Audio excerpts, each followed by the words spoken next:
Hello everyone, welcome back to our YouTube channel civil easy. आज हम जो subject start करने वाले हैं वो है हमारा जियो टेक्निकल इंजीनियरिंग, है ना। सिविल इंजीनियर के लिए जियो टेक्निकल इंजीनियरिंग पढ़ना बहुत ज़रूरी है, क्योंकि हम यदि कोई भी स्ट्रक्चर बनाएंगे तो हमको किस पे बनाना है, अर्थ में बनाना है। और अर्थ की हमको क्या करना है, सॉइल की प्रॉपर्टी को जानना होगा, है ना। तो सबसे पहले हम देखते हैं जियो टेक्निकल इंजीनियरिंग को, थोड़ी सा इसको डिस्कस कर लेते हैं, उसके बाद सिलेबस डिस्कस करेंगे, है ना। और ये जो कोर्स है आपका, ये सारे एग्ज़ाम के लिए है, सभी एग्ज़ाम के लिए है ना। तो सिलेबस बाद में डिस्कस करेंगे। सबसे पहले हम देख लेते हैं जियो टेक्निकल इंजीनियरिंग होती क्या है ना। तो जियो टेक्निकल इंजीनियरिंग, जैसे हमको नाम से समझ में आ रहा है जियो टेक्निकल इंजीनियरिंग, तो यहाँ पर यदि इसको हम दो पार्ट में डिवाइड करते हैं, एक है हमारा जियो, जिसका अर्थ होता है हमारा क्या, अर्थ। जियो का मतलब क्या होता है, अर्थ। और टेक्निकल के बारे में सबको पता है कि हमको क्या करना है, इस पर हमको हैविंग स्पेशल नॉलेज, हमको सिर्फ अर्थ के बारे में हमको थोड़ी बहुत नॉलेज होना चाहिए, है ना। जैसे यदि हम बात करें जियो टेक्निकल, एक और सब्जेक्ट होता है हमारे पास जियोलॉजी। तो जियोलॉजी में यदि हम बात करते हैं तो जियो का मतलब ये होता है हमारा अर्थ, और लॉजी का मतलब हमारा होता है स्टडी, है ना। तो इसमें हम क्या करते हैं, अर्थ की स्टडी करते हैं कि अर्थ में कौन कौन सी लेयर होती हैं, किस तरीके से अर्थ बनती है ना। लेकिन हमको यहाँ पर क्या करना है, जियो टेक्निकल इंजीनियरिंग में हमको सिर्फ अर्थ के बारे में बेसिक नॉलेज होना चाहिए कि होता क्या है ना। तो इसके अंतर्गत क्या स्टडी करनी है हमको, जियो टेक्निकल इंजीनियरिंग के अंतर्गत जो अर्थ की जो सरफेस है ना, अर्थ की जो सरफेस है उसमें जो भी सॉइल है, तो उस सॉइल की हमको क्या करना, प्रॉपर्टीज़ को जानना है ना। अब यदि हम बात करते हैं, जैसे यदि इस पर यदि हम देखें तो बेसिकली हमको जियो टेक्निकल इंजीनियरिंग क्यों पढ़ना ज़रूरी है, जियो टेक्निकल इंजीनियरिंग हमको क्यों पढ़नी है ना, वाई। तो जियो टेक्निकल इंजीनियरिंग हम क्यों पढ़ रहे हैं, जियो टेक्निकल इंजीनियरिंग हम इसलिए पढ़ रहे हैं ताकि हम सॉइल की जो अर्थ सरफेस है, अर्थ सरफेस के नीचे, क्योंकि हम कोई भी स्ट्रक्चर बनाएंगे, जैसे यदि ये हमारा ग्राउंड सरफेस है, ये हमारी ग्राउंड सरफेस है, तो ये हमारा अर्थ का ही पार्ट हो जाएगा। तो इसके नीचे हम कोई भी स्ट्रक्चर बनाएं, सपोज हम ये स्ट्रक्चर बना रहे हैं, तो इसके नीचे जो सॉइल है ना, इसके नीचे जो सॉइल है, ये सॉइल किस प्रकार की है, इसकी बेसिक प्रॉपर्टीज़ क्या है ना। जब तक हम इसके बारे में नॉलेज नहीं होगा हमको, हम ये स्ट्रक्चर को नहीं बना सकते। यदि हम ये स्ट्रक्चर बना भी देंगे तो यदि ये सॉइल अच्छी नहीं होगी तो हमारा ये स्ट्रक्चर क्या हो जाएगा, हमारा कोलैप्स हो जाएगा, सेटलमेंट हो जाएगा इस पर, है ना। या हो सकता है यहाँ से यदि या ये वाटर गया तो वाटर जाने के कारण ये क्या हो जाएगा, वाटर पर या सॉइल की परमेबिलिटी ज़्यादा होगी, तो परमेबिलिटी ज़्यादा होने के कारण भी क्या इस पर सेटलमेंट आ सकता है। तो हमको बेसिकली क्या करना है, सॉइल की प्रॉपर्टीज़ को चेक करना है, इसलिए हमको जियो टेक्निकल इंजीनियरिंग पढ़ना ज़रूरी है ना। तो हम क्यों पढ़ते हैं इसको, एवैल्यूट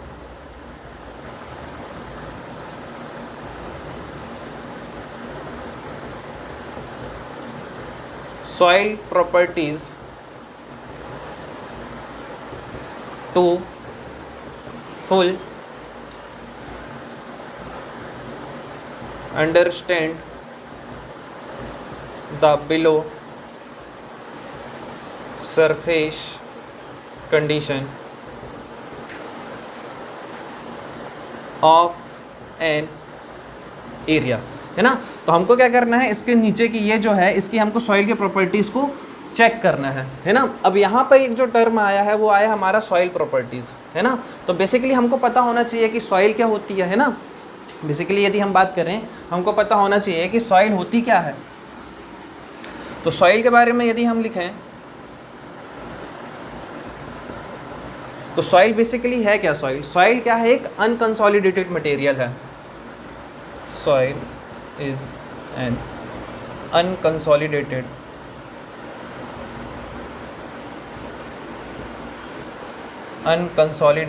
मटेरियल, है ना, विच में comprise solids, water and air. Basically यदि हम बात करते हैं सॉइल की, तो सॉइल हमारा क्या है, एक प्रकार का अनकंसोलिडेटेड मटेरियल है, जो कि किससे मिलकर बना होता है, सॉलिड से, वाटर से और एयर से, है ना। अब यहाँ पर एक टर्म लिखी है unconsolidated material. What is unconsolidated material? Unconsolidated material क्या है?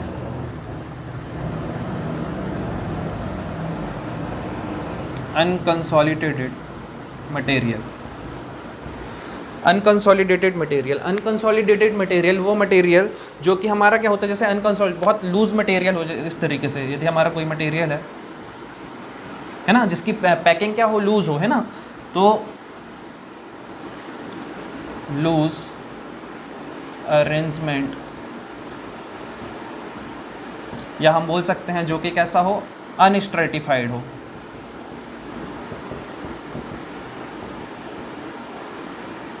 अनस्ट्रेटिफाइड मटेरियल, या हम बोल सकते हैं कि ये क्या होता है, जो अनकंसोलिडेटेड मटेरियल होता है वो हमारा उस पर बॉन्डिंग नहीं होती है ना, तो सीमेंटेड, नॉट सीमेंटेड टुगेदर, है ना, आपस में क्या है, वो आपस में उनके बीच में बॉन्डिंग अच्छे से नहीं होती। तो बॉन्डिंग नहीं होती मतलब एक दूसरे से दूर दूर रहते हैं ना, लूज अरेंजमेंट होता है इनका, अनस्ट्रेटिफाइड मटेरियल होते हैं और सीमेंटेड होते हैं, सीमेंटेड नहीं होते हैं ना। नेक्स्ट यदि हम बात करें, इस पर एक टर्म लिखी हुई है सॉलिड्स। वाटर के बारे में तो हमको पता है, एयर के बारे में भी हमको पता है, अब यहाँ पर बात आती है सॉलिड्स की, है ना, हम बात कर ले रहे हैं सॉलिड्स की, कि सॉलिड्स क्या हैं हमारे, सॉलिड्स क्या है हमारे। तो सॉलिड्स की यदि हम बात करें तो सॉलिड्स बनते कैसे हैं, तो सॉलिड्स बनते हैं हमारे जब हमारा रॉक है, जो हमारी चट्टानें हैं, जब रॉक का डिसइंटीग्रेशन होता है तो हमको क्या मिलता है, सॉलिड्स मिलते हैं, है ना। अब बेसिकली यदि हम बात करें कि ये रॉक है, जो रॉक किस तरीके से बनती है, तो रॉक का जो हमने चैप्टर पढ़ा हुआ है स्टोन वाला, है ना, हमने बिल्डिंग मटेरियल में स्टोन वाला चैप्टर पढ़ा हुआ है, वहाँ पे हमने देखा है कि रॉक किस तरीके से बनती है। फिर भी थोड़ी सा डिस्कस कर लेते हैं कि जो रॉक है हमारी, रॉक किससे बनती है, रॉक फॉर्मिंग मिनरल होते हैं, रॉक फॉर्मिंग मिनरल्स, इन मिनरल्स से ही क्या होता है, हमारा रॉक बनती है, और रॉक का जब डिसइंटीग्रेशन होता है तो हमको क्या मिलते हैं, सॉलिड्स मिलते हैं। अब इस पर भी यदि रॉक फॉर्मिंग मिनरल में यदि हम बात करें तो कुछ मिनरल्स जो ज़्यादा पाए जाते हैं रॉक में, सबसे ज़्यादा जो पाया जाता है, क्या पाया जाता है, फेल्ड्सपर, है ना। फेल्ड्सपर के बाद यदि हम बात करें तो सेकेंड लार्जेस्ट होता है हमारा क्वार्ट्ज, है ना, सेकेंड लार्जेस्ट हमारे पास होता है क्वार्ट्ज। क्वार्ट्ज के बाद जो हमारे पास मिनरल पाए जाते हैं वो कौन से मिनरल पाए जाते हैं, जैसे हमारे पास फेरो मैग्नीशियम हो गया, हमारे पास आयरन ऑक्साइड हो गया,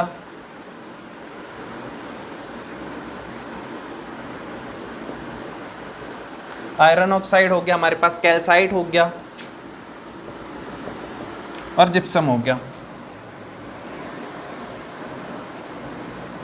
ये सारे जो हैं रॉक फॉर्मिंग मिनरल हैं, इन मिनरल से ही हमारा क्या बनता है, हमारी रॉक बनती है। रॉक के बाद जब इसका डिसइंटीग्रेशन होता है तो हमको क्या मिलते हैं, सॉलिड्स मिलते हैं। उसके बाद यदि हम बात करें कि रॉक कितने तरीके की होती हैं, टाइप्स ऑफ रॉक की बात करें, टाइप्स ऑफ रॉक की बात करते हैं तो हमने देखा हुआ है इस पर इग्नियस रॉक होती है, जैसे हमारे पास इग्नियस रॉक हो गई, सेडिमेंट्री रॉक हो गई और मेटामॉर्फिक रॉक हो गई।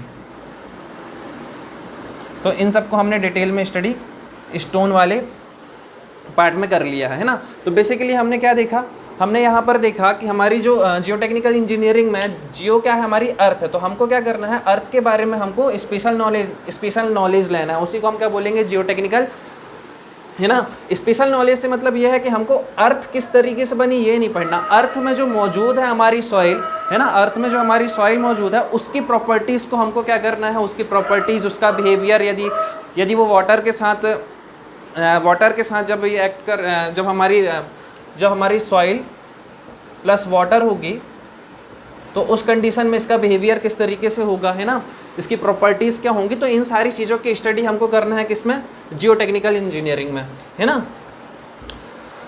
तो ये हो गया। अब बेसिकली हमने क्या देखा यहाँ पर, सॉइल के बारे में हमने देखा। तो सॉइल क्या है, हमारे पास एक अनकंसोलिडेटेड मटेरियल है। अनकंसोलिडेटेड मटेरियल ऐसा मटेरियल जो कि हमारा क्या हो, जो कि लूज अरेंजमेंट हो, जिसका, है ना, ये मतलब इसके पार्टिकल्स जो है वो क्या हो, आपस में बाइंड नहीं होते हैं ना, सीमेंटेड नहीं होते हैं।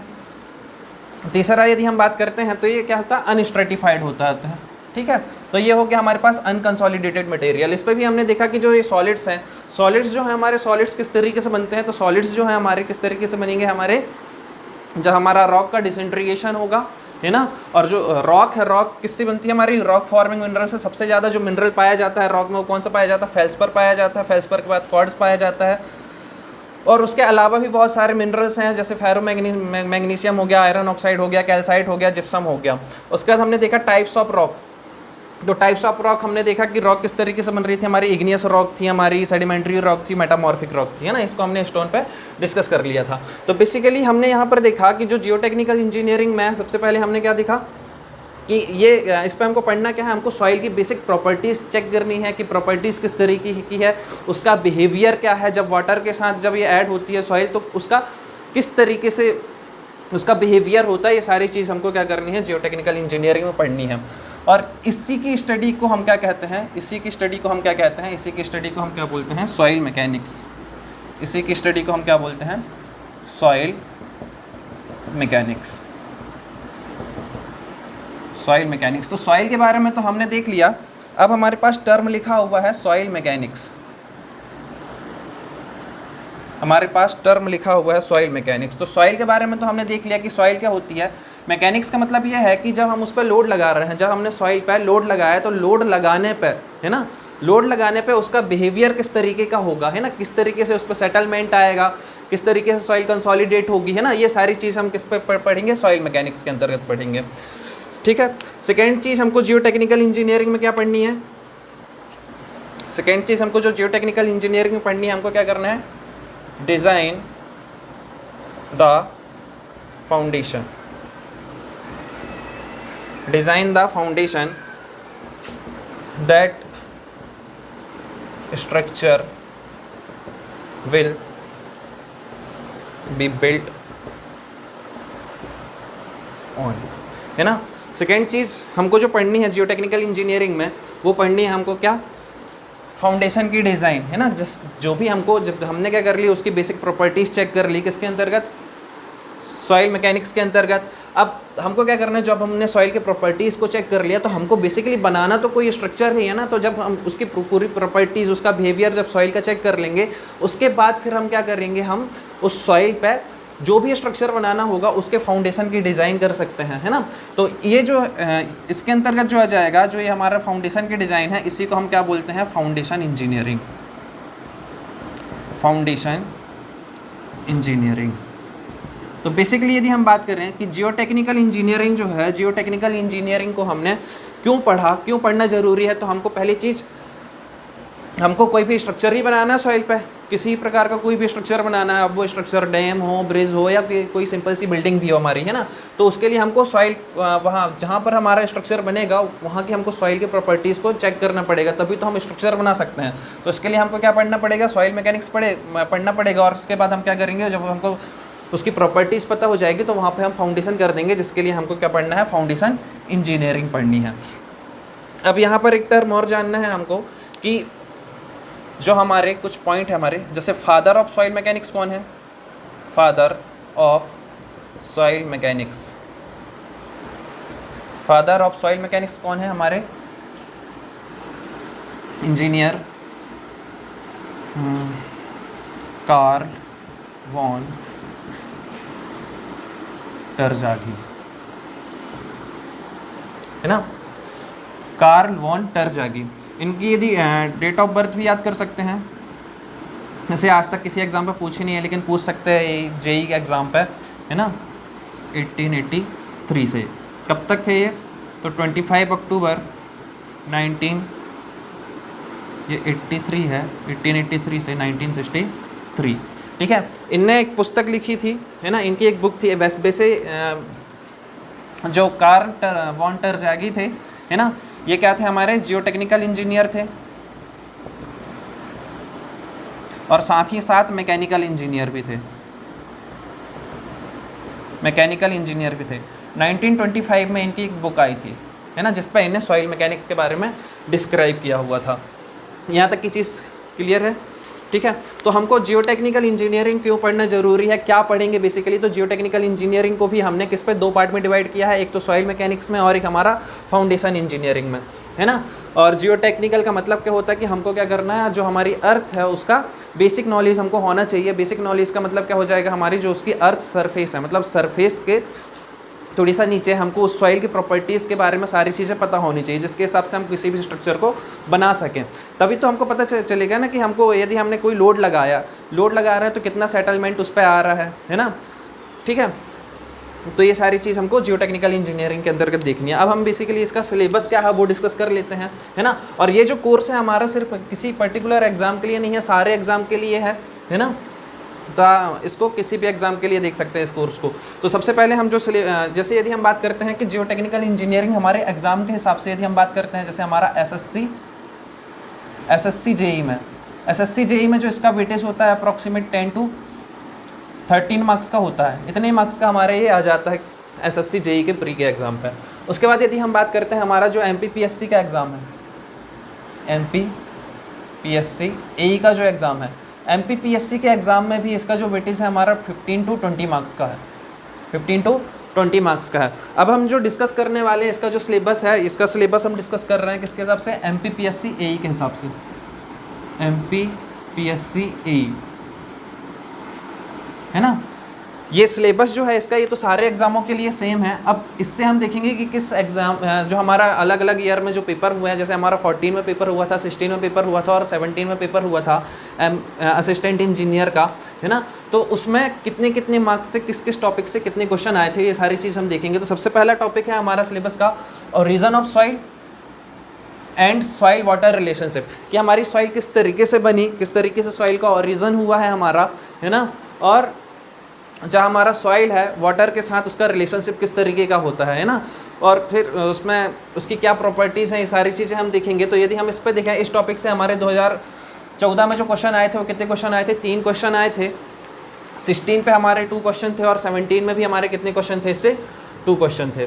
उसके बाद यदि हम बात करते हैं क्लासिफिकेशन ऑफ सॉइल की, तो क्लासिफिकेशन ऑफ सॉइल से अभी तक जो है एक भी क्वेश्चन देखने को नहीं मिला है ना। उसके बाद हमारा जो नेक्स्ट टॉपिक है वो हमारा clay mineralogy and soil structure, ठीक है। तो हमारी जो क्ले है, क्ले किन से मिलकर बनती है, मिनरल से मिलकर बनती है। तो क्ले मिनरोलॉजी हमको पढ़ना पड़ेगा और सॉइल का स्ट्रक्चर किस तरीके का होता है वो चीज़ हम देखेंगे। तो इससे भी अभी तक हमारे एमपीपीएससी एई में एक भी क्वेश्चन नहीं पूछे गए हैं, है ना। उसके बाद है हमारा सॉइल कॉम्पैक्शन। अब यदि बेसिकली इन 3 टॉपिक की बात करते हैं, ये जो ऊपर के 3 टॉपिक हैं, इन 3 टॉपिक से एसएससी बहुत क्वेश्चन पूछता है। यदि एसएससी जेई में हमारे 10 क्वेश्चन आ रहे हैं तो ये मान के चलो कम से कम 3 to 4 क्वेश्चन हमारे ऊपर के 3 टॉपिक में से ही देखने को मिलेंगे, है ना। उसके बाद हम बात करते हैं हमारा सॉइल कॉम्पैक्शन। सॉइल कॉम्पैक्शन जो है हमारा, जब हम सॉइल को कॉम्पैक्ट, इस पर हमको सॉइल को कॉम्पैक्ट करना है और फिर उसका बिहेवियर चेक करना कि क्या क्या उस पर प्रॉपर्टीज़ आ जाती है, किस तरीके से उसकी स्ट्रेंथ इंक्रीज़ हो जाती है, ये सारी चीज़ें हम देखेंगे इस पर। तो इस पर जो है हमारा 2014 पे इससे 2 क्वेश्चन आए थे और 17 पे हमारे क्या थे, 1 क्वेश्चन आया था, जबकि 16 में इससे कोई क्वेश्चन नहीं आया। उसके बाद यदि हम बात करते हैं effective stress, capillarity and permeability, इसको एक ही साथ करेंगे हम।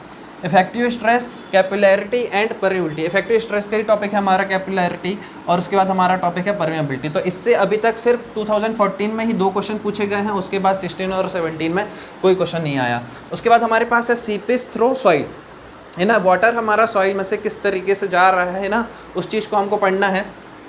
और इस पर से जो हमारे क्वेश्चन आए हुए हैं, 14 पे एक भी क्वेश्चन नहीं था, 16 पे हमारे 2 क्वेश्चन थे और 17 पे हमारे पास इससे 2 क्वेश्चन आए हुए थे।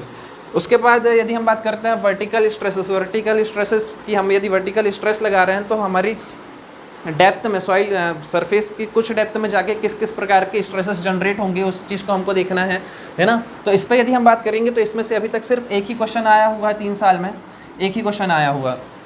उसके बाद हमारा जो नेक्स्ट टॉपिक है वो हमारा कंप्रेसिबिलिटी एंड कंसोलिडेशन। तो बहुत इंपॉर्टेंट टॉपिक है ये, इससे हर साल क्वेश्चन पूछा हुआ है। जैसे यदि हम बात करते हैं इसका जो पहला चैप्टर है, पहले चैप्टर से हर साल क्वेश्चन पूछे गए हैं। कंप्रेशन एंड कंप्रेसिबिलिटी से भी हर साल क्वेश्चन पूछे गए हैं। सीपेज थ्रू सॉइल भी हमारा इंपॉर्टेंट टॉपिक है। तो कंप्रेसिबिलिटी एंड कंसोलिडेशन की यदि हम बात करें तो 14 पे 3 क्वेश्चन पूछे गए थे, 16 पे हमारे 2 क्वेश्चन पूछे गए हैं और 17 पे हमारे पास 1 क्वेश्चन पूछा गया है। नेक्स्ट है हमारे पास shear strength of soil. Shear strength of soil से हमारे कंसिस्टेंट क्वेश्चन आए हुए हैं। हमारे 14 पे भी 2 क्वेश्चन थे, 16 में भी 2 क्वेश्चन थे और 17 में भी 2 क्वेश्चन थे। नेक्स्ट है हमारे पास stability of slope. Stability of slope से भी हमारे 1 क्वेश्चन आया हुआ है। Earth pressure and retaining wall की यदि हम बात करेंगे तो या रिटेनिंग स्ट्रक्चर जो है हमारा, इससे भी जो हमारे हर साल क्वेश्चन पूछे हुए हैं। उसके बाद है हमारे पास सैलो फाउंडेशन। सैलो फाउंडेशन बहुत इंपॉर्टेंट है। सैलो फाउंडेशन से तो भर भर के क्वेश्चन आए हैं हमारे असिस्टेंट इंजीनियर के एग्जाम पे। जैसे यदि हम बात करें 14 पे हमारे इससे 4 क्वेश्चन आए हैं, 16 पे 2 क्वेश्चन आए हैं और 17 पे हमारे इससे 3 क्वेश्चन आए हुए हैं। नेक्स्ट है हमारे पास डीप फाउंडेशन। डीप फाउंडेशन से भी हमारा 1 क्वेश्चन, 2 क्वेश्चन और 17 पे हमारे 2 क्वेश्चन। सॉइल एक्सप्लोरेशन से हमारा देखने 14 पे एक भी क्वेश्चन देखने को नहीं मिला, 16 पे एक क्वेश्चन आया हुआ था और 17 पे भी हमारा एक क्वेश्चन आया हुआ था, है ना। इस पर बार और इसमें एक ही क्वेश्चन रिपीट किया हुआ है। जैसे यहाँ पर हमारा इस पर भी रिकवरी रेशो के बारे में पूछा हुआ था और यहाँ पर भी हमारा रिकवरी रेशो का एक न्यूमेरिकल आया हुआ था। उसके बाद यदि हम बात करते हैं एक्सपेंसिव सॉइल एंड स्टेबलाइजेशन, तो इस पर से मोस्टली जो क्वेश्चन पूछा गया है स्टेबलाइजेशन से ही क्वेश्चन पूछा गया है। और कौन सा क्वेश्चन पूछा गया है, 2014 पे क्वेश्चन पूछा गया है, 16 में और 17 पे क्वेश्चन नहीं आए हैं। तो यहाँ पर एक चीज़ गौर करने वाली है कि जो टॉपिक हमारे SSC JEE के लिए इंपॉर्टेंट है, अब जैसे यहाँ पर यदि बात करते हैं तो मैक्सिमम क्वेश्चन इस पर SSC JEE में जो पूछे जाते हैं ऊपर के 3 टॉपिक से क्वेश्चन पूछे जाते हैं। उसके बाद कॉम्पैक्शन से क्वेश्चन पूछे जाते हैं, सैलो फाउंडेशन से क्वेश्चन पूछे जाते हैं, बस। उसके बाद यदि हम बात करते हैं हमारे MPPSC में, तो इसका एक भी टॉपिक ऐसा नहीं है जिसको हम छोड़ दें, क्योंकि हर एक टॉपिक से कुछ ना कुछ क्वेश्चन आए हुए हैं। अब इसमें भी जो हमारे मोस्ट इंपॉर्टेंट टॉपिक हैं वो हम देख सकते हैं। जैसे हमारा क्या हो जाएगा असिस्टेंट इंजीनियर के लिए कौन सा टॉपिक हो जाएगा, एक तो ये टॉपिक हमारा इंपॉर्टेंट हो जाएगा। उसके बाद हमको सॉइल कॉम्पैक्शन हमारा इंपॉर्टेंट टॉपिक है ना। उसके बाद यदि हम बात करते हैं हमारा सीपेज थ्रो सॉइल पर पढ़ना इंपॉर्टेंट है। और इफेक्टिव स्ट्रेस पढ़े बिना तो हमको ये टॉपिक बनेंगे ही नहीं, तो इफेक्टिव स्ट्रेस तो पढ़ना ही पड़ेगा। उसके बाद यदि हम बात करते हैं तो हमारा नेक्स्ट IMP टॉपिक हो जाएगा कंप्रेसिबिलिटी एंड कंसोलिडेशन हो जाएगा, अर्थ प्रेशर रिटेनिंग वॉल हो जाएगा हमारा, सैलो फाउंडेशन बहुत इंपॉर्टेंट है, डीप फाउंडेशन भी पढ़ना इंपॉर्टेंट है। उसके बाद हमको सॉइल एक्सप्लोरेशन और एक्सपेंसिव सॉइल एंड स्टेबलाइजेशन। तो ये बेसिकली ये जो नीचे के 2 टॉपिक हैं ये बहुत छोटे छोटे टॉपिक हैं, आपके 30-30 मिनट में कंप्लीट हो जाएंगे, ठीक है। तो ये हमारा MPPSC का सिलेबस हो जाएगा और ये हमारा SSC और सारे एग्जामों के लिए सेम सिलेबस है ना। इस पर से कुछ भी चेंज नहीं होने वाला कि अलग अलग एग्जाम के लिए अलग अलग सिलेबस हो जाएगा। सिविल इंजीनियरिंग चेंज होने वाली नहीं है ना, सिलेबस सेम ही रहना। जियो टेक्निकल इंजीनियरिंग यदि हम पढ़ रहे हैं तो हमको यही सिलेबस पढ़ना पड़ेगा, ठीक है। तो ये हो गया, आपको एनालिसिस हो गया कि किस किस तरीके से कौन कौन से टॉपिक हमारे एग्जाम के लिए इंपॉर्टेंट है, ये हो गया। उसके बाद हमने ये डिस्कस कर लिया कि जियो टेक्निकल इंजीनियरिंग हमको क्यों पढ़नी ज़रूरी है ना, क्योंकि ये इस चीज़ को डिस्क्राइब कर दिया। और जियो टेक्निकल इंजीनियरिंग में भी हमको क्या पढ़ना है, सॉइल मैकेनिक्स पढ़ना है। सॉइल मैकेनिक्स के बाद हमको फाउंडेशन इंजीनियरिंग पढ़ना है। तो यहाँ के जो नीचे के टॉपिक हैं ये हमारे stability of slope, shallow foundation, deep foundation, ये हमारे क्या है फाउंडेशन इंजीनियरिंग के ही पार्ट हैं। और ऊपर के जो टॉपिक है हमारे यहाँ तक, यदि हम ये स्टार्टिंग के 6-7 टॉपिक की बात करें तो ये बेसिकली हमारे क्या है, हमारी ये बेसिक प्रॉपर्टीज़ ही हैं, है ना, जो हमको सॉइल मैकेनिक्स के अंतर्गत पढ़नी है, ठीक है। यहाँ तक की चीज़ क्लियर है।